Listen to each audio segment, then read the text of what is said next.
Good morning. This is Pastor Zach with the Goodland United Methodist Church with your morning devotion for Friday, January 26th. Today I'm going to be reading from the Gospel of Matthew, chapter 25, starting in verse 40. And the king will answer them, "Truly I tell you, just as you did it to one of the least of these, who are members of my family, you did it to me." Then he will say to those on the left hand, "You that are accursed, depart from me into the eternal fire prepared for the devil and his angels. For I was hungry, and you gave me no food. I was thirsty, and you gave me nothing to drink. I was a stranger, and you did not welcome me. Naked, and you did not give me clothing. Sick and in prison, and you did not visit me." Then they also will answer, "Lord, when was it that we saw you hungry or thirsty, or a stranger or naked, or sick or in prison, and did not take care of you?" Then he will answer them, "Truly I tell you, just as you did not do it to one of the least of these, you did not do it to me. And these will go away into eternal punishment, but the righteous into eternal life." Today I want to share with you some excerpts from a poem that I first encountered in Guatemala about 7 years ago, this January. It's by a poet whose name is Julia Esquivel. She is a poet and human rights activist in Guatemala and spent many years in exile because of her work on behalf of the native Mayan people. And this poem is called Holy Land, and I'm not going to read all of it, but just some excerpts to highlight the work that we're called to as Christians.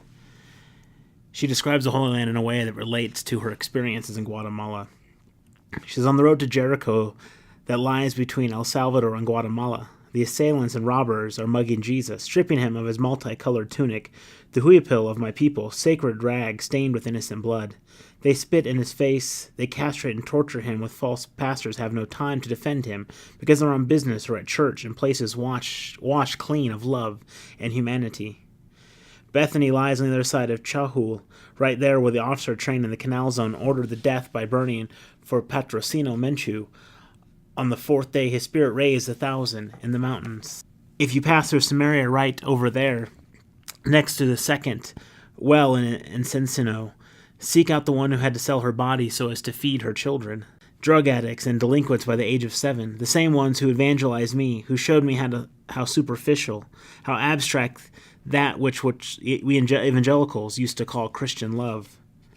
If you do not recognize Bethlehem or Nazareth or Bethany, if you will not climb with the people to Calvary, your blind eyes will not recognize the resurrected one in the scented garden that will be Guatemala, when the force of life breaks the imperial seal and opens our history to a new dawn."